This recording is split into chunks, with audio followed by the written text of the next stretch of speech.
The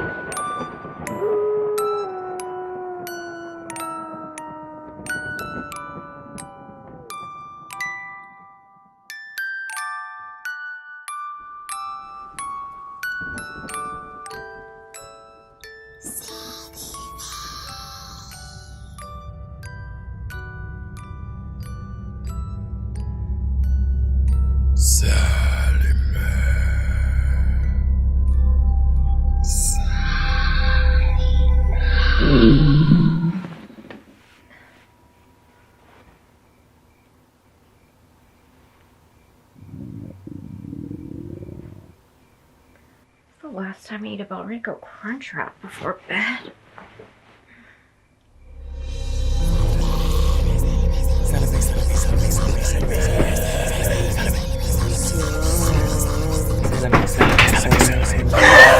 Run me my money, bitch!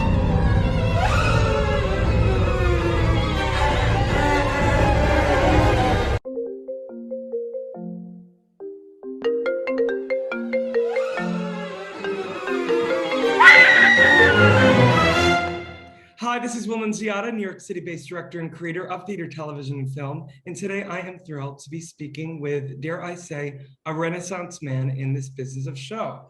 He is an acclaimed actor, writer, director, producer. He does it all. And his name is RASHAD ADDY-DAVIS. Hello, RASHAD. How are you? Hey, I am so good. How are you? RASHAD, I'm doing so much better now that I'm speaking with you. And I am so excited that the audience got a sneak peek of you wearing many a hat in the short of American Terror Story, written, directed, and produced by you. Talk to me a little bit about the impetus for that specific project. Well, there's so much has happened. We're in the middle of COVID-19. It was the first year. We didn't know what was going on with that. And the reason why I did it, I came out here as an actor to study musical theater for school. And I was completely green.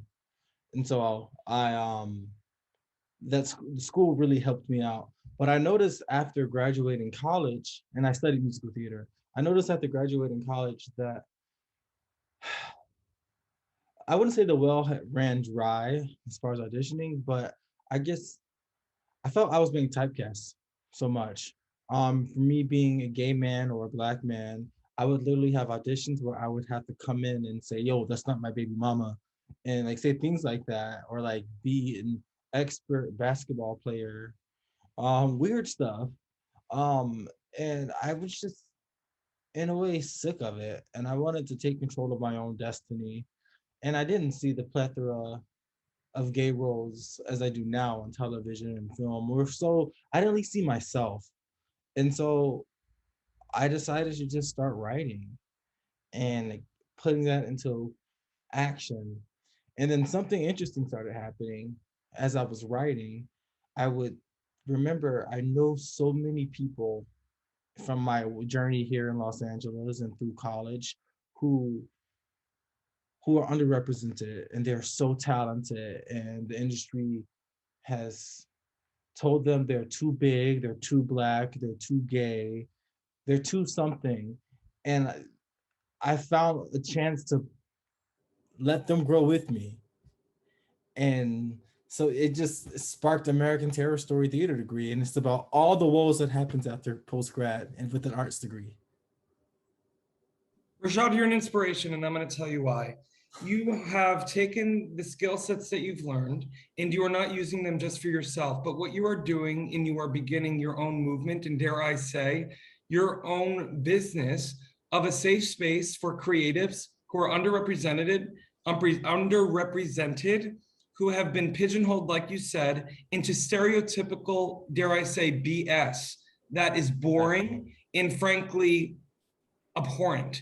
In the fact that you chose light in the darkness and just decided to create the space that wasn't available and are not only doing it for yourself, but others. I'm thinking of the young RASHADs of the world. I'm thinking of these young boys out there who are now going to have someone that they can look up to and see. You remind me a lot of my friend Billy Porter, who for many years, like you, didn't find the space to do what he did, and not only then found it later in life, but I've known Billy for 15 years, and I wanted to wait for the interview to let you know that you remind me a lot of him. And I think that you are not only walking in his footsteps, but you are going to be, and you are creating paths that have never been. So I just wanted to commend you for that. Well, thank you so much. And Billy significantly walked so I could run. So like those are huge like footsteps to fill. And that's just, if I can only have like a tenth of the career that he's had, I would be blessed. Well, Rashad, I'm excited because I will be sharing this interview with him. So do not worry, no pressure. But actually, there shouldn't be pressure because, Rashad, you have a light about you that obviously you make the choice to shine every day, even though it's natural. And I'm curious to know, Rashad, like you, I don't know if you can relate to this, but I can maybe assume that you have been told this. Um, I've been told my whole life when I was younger that I was too much, in that I should just calm down. I'm curious now that you are older and taking your life and career into your own hands, what messages do you have out there for the young Rashads, and dare I say the young Wills out there, who are told that they're too much and that they should calm down and that they should maybe just do the thing that's safe and, ooh, don't be too loud because you might be embarrassing yourself. Wow. Because yeah, you hit the nail on the head. I've heard that all my life. Um, Even to that regard, I remember like going to college, and my first semester, my peers, my whole class decided to have like an intervention with me and tell me that, and this is verbatim, that I am too nice and too good looking to be a good person, and that I was going to stab them all in the back. And I had no friends, and I never understood that or why. And I now, as I grew, I knew that it was all them. But I faced the wall of changing myself. Do I change myself to fit into their happiness and to fit into their story, to and lose who I am? And that's a really deep question. Listen, Um, I don't want to interrupt you, but I'm very moved by you, evidently. But also, I think that what is so admirable about what you're doing and showing by showing up for not only yourself, but for the younger versions of yourself this early on. I know you mentioned Billy, and he's been very public about, him fitting into molds that people set upon him, that he now is in his bliss in his 50s, directing, writing, producing, acting.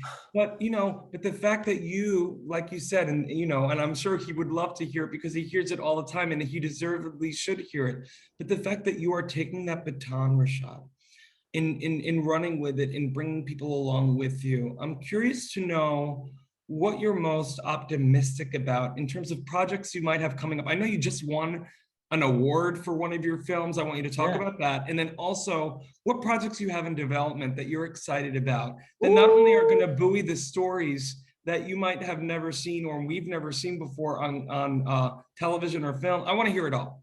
Okay. Hell yeah. I think the positive, something optimistic is just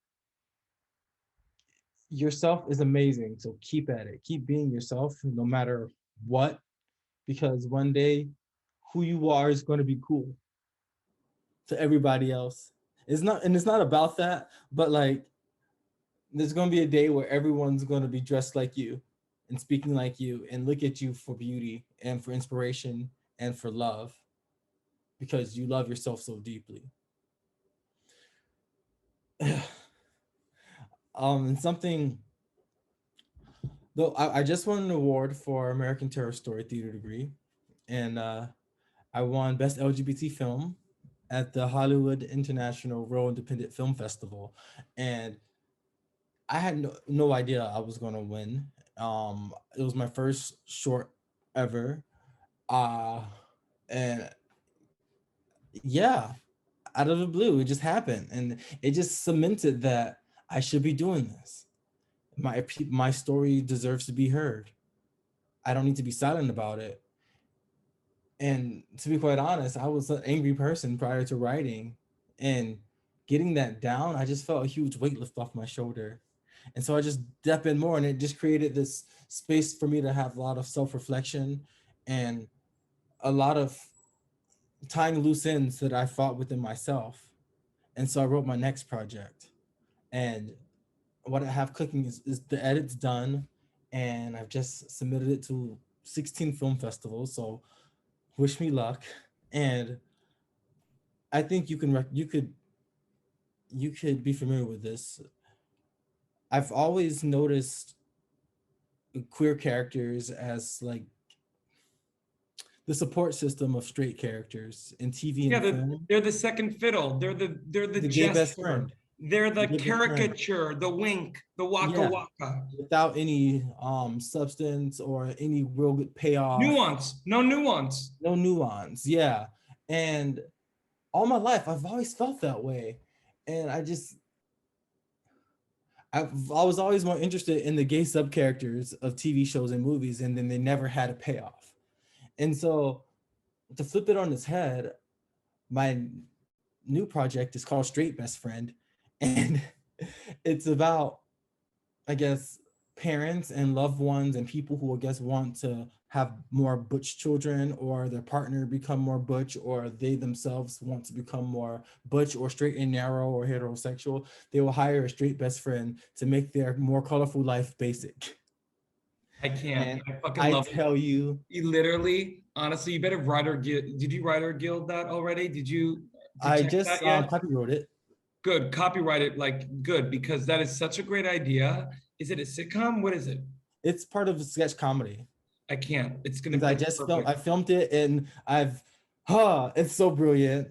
And I'm not trying to toot my own horn, but I'm so Rashad, excited it is about brilliant because it's relatable. And also, my friend, what I also love so much about you is that you're so humble. But you also know, I want to mention something that you did and said before, and I could actually feel you through the Zoom screen, a release. Your anger is, and it's something I've talked with a lot of artists about, and I'm happy they're releasing it. And I know that I can relate to this. Before I became a director, I was angry a lot, not a lot, but sometimes because there was something within me that I didn't know I needed out. It's like, when you throw up and it's like a good vomit feels good. Yeah. I feel like you had dis-ease within you that needed to be released. And what that dis-ease was your light being pushed down. The people in the world saying, you're not enough. You're too much. Calm down. Who do you think you are? And that you, Rashad, are a man of the planet who happens to be gay. And the fact now that you're building characters who are human beings of the planet who happen to be gay, who happen to be Black, who happen to be XYZ, that at the end of the day, you're creating human characters. That was my soapbox moment. Sorry. Not sorry. I'm not going to apologize. That's what, never apologize anymore. That's my dream. And I want not only just for gay people or for Black people, but anybody anyone who struggles with their identity, to know that they are enough. Yes. We're all struggling with something, and like, no one's fully crystallized. Correct. And so we're enough. Like, can I tell you something? Yeah. I literally have above my my vision board that I've had for 10 years now, you are enough. It's a reminder to me, but it's also a North Star for me for all of my projects, that every project I do needs to have at least some sort of sentiment of that, either told or just shown. And I think it's something that really people can relate to now more than ever after they've taken 18 months to deep reflect. And also, dare I say, talking about the younger versions of ourselves, I feel like, I don't know, I guess I'll pose a question. Do you feel like these past 18 months have been a good time for people to reacquaint themselves with their younger selves and to check in with them? It should be. I would want that for everybody. But I don't think a lot of people are blessed with the opportunity to do that. And so it's another reason why I want to create more, because I want to lead by example and show images of people who look like me, who are seeking help, That's who right. are on their path and on their journey of getting to their true selves in whatever facet it is. The pandemic, yeah, for me has blessed me with the time to be able to put all that down in motion. But I live in some form of privilege. So I'm able to not be like the essential workers who, the artists like in my LA who have to go and work at grocery stores or nurses, and they don't have the space to be able to do so. And so I hear you, Rashad, but I want to also not have you sell yourself short, because at the end of the day, yes, you live in gratitude with the privilege that you have, and you're showing up for yourself and others by doing the work. But at the same time, Rashad, you're making the choice every day. You're making the choice every day to move through any sort of trauma or grief that you've been dealt with. You're very public about some of the trauma that you've dealt with as a young adult and as a young child. But the fact that you make a choice every day and made it an habitual choice to get up and move forward and to look at the light through the darkness, I think that choice takes a lot of work, and I want to commend you for that. And also by you doing the work, it I think is going to inspire others to do the work as well. thank you. Listen, I say it like it is. What are you going to do? I want to, before we go, Rashad, let everyone know that for more on the incredible Rashad, you can read more about him right below this video. But also, Rashad, due to the magic of editing, I am going to allow people the opportunity to see how they can add their very own Rashad Addy-Davis FENIX 360 app to their home screen on their tablet. And all they have to do is the following: Rashad Addy-Davis.Phoenix.band. Sorry, I'm going to say https:// Rashad Addy-Davis.Phoenix.band. Hit that add button, then hit add to home screen, and voila, like magic, you have Rashad Addy-Davis on your home screen next to your Instacart, your Netflix, your Amazon Prime. Rashad, final question for you, my friend. This is an amazing app that I know you know a lot about. I'm just curious, for someone who is unapologetically dabbling in so many different disciplines within the business of show, what you are most excited about A, being a part of an app that's kind of like a one-stop shop where in one place, everyone can kind of keep up to date with everything that you're doing. And B, little old Will over here has done over 500 interviews with artists all over the frickin' world, from London to Japan to Singapore to Australia to China to LA to New York. I'm curious what you're also most excited about the opportunity to collaborate with other artists in different countries. Man, I'm so excited about collaboration with other artists in different countries, and the idea of the finding that oneness and the commonalities between culturally and generational wise, how we're all one. We can all find that common thread. And I also am so excited about being able to have that direct contact with people who actually follow and care about the art that I'm doing, and just hearing like just, hey, I'm gonna be hosting a show here. I'm gonna, I'm gonna have a film festival with all my shorts. You can come at this time. Like, that's out of this world. I'm so excited about that. I think it's a game changer. It really is a game changer. I agree. Well, I think you're a game changer, Rashad. And I'm so grateful that we're now connected. And I'm also so grateful for your time today. Thank you. Thank you so much.